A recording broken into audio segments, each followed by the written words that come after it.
Hai hai hai, apa kabar adik-adik? Pasti baik dan penuh sukacita ya. Yes, yes, yes.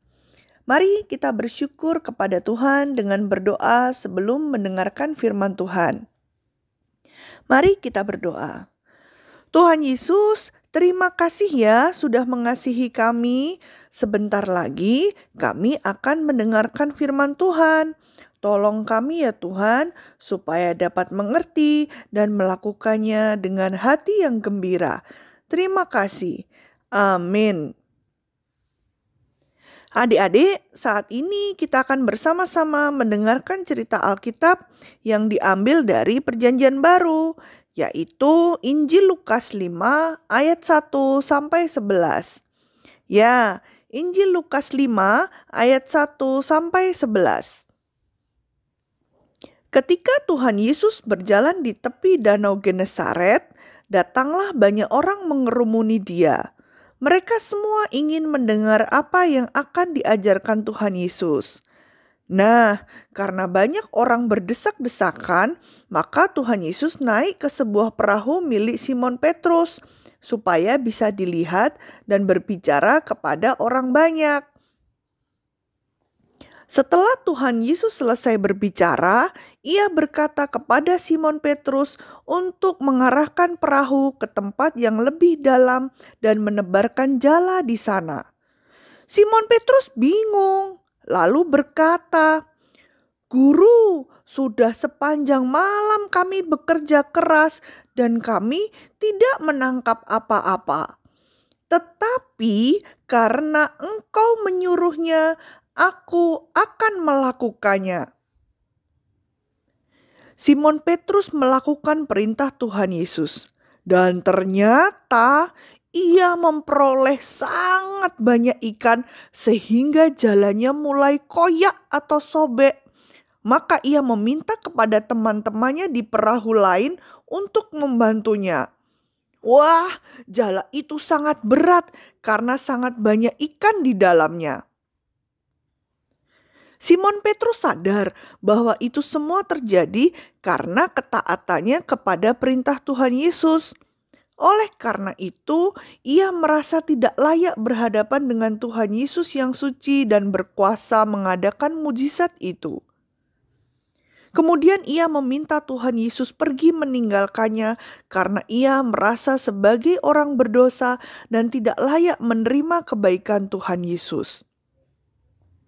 Tetapi Tuhan Yesus justru mengajak Simon Petrus untuk menjadi penjala manusia, yaitu mengajak banyak orang untuk mengenal Tuhan Yesus. Setelah sampai di pantai, Simon Petrus meninggalkan jalannya yang berisi banyak ikan itu dan pergi mengikuti Tuhan Yesus. Kita jadi mengetahui melalui ketaatan Simon Petrus kepada Tuhan Yesus, maka akan terjadi pengalaman yang luar biasa.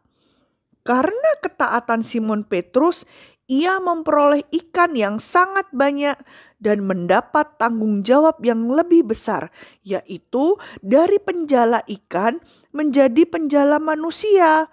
Dari seorang nelayan menjadi seseorang yang mengajak orang lain mengenal Tuhan Yesus. Luar biasa. Adik-adik pun juga bisa mengalami pengalaman yang luar biasa seperti Simon Petrus. Contohnya begini. Karena pandemi, kita semua tidak pergi ke sekolah. Kita tidak bisa bertemu dengan Bapak Ibu guru. Wah, tidak mungkin mengerti pelajaran ini. Wah, mustahil naik kelas kalau kayak begini. Tetap taat kepada Tuhan Yesus dengan cara taat kepada orang tua di rumah, tekun belajar secara online, dan rajin mengerjakan tugas yang diberikan guru. Tuhan Yesus memberkati dengan kepintaran dan naik kelas dengan hasil yang baik. Iya kan? Yang dulu masih playgroup, sekarang sudah TK. Yang dulu TKA, sekarang sudah TKB. Yang dulu kelas 3 SD, sekarang kelas 4 SD. Meskipun belajar di rumah, meskipun beraktivitas di rumah, meskipun seakan-akan mustahil mencapai cita-cita, tetap taat kepada Tuhan Yesus, maka Dia akan memberikan yang terbaik untuk adik-adik semuanya. Dengan cara rajin berdoa, rajin belajar, menurut pada mama dan papa. Nah, bisa ya adik-adik tetap taat kepada Tuhan sekalipun hal itu tidak masuk akal? Pasti bisa dan yakin bisa karena Tuhan menolong.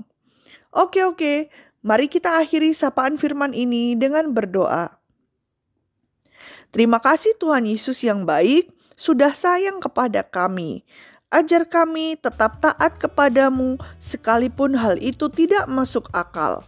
Dan kami juga memohon supaya Tuhan menjaga kami selalu sehat. Terima kasih Tuhan Yesus. Amin. Semangat sehat ya adik-adik semua. Dadah.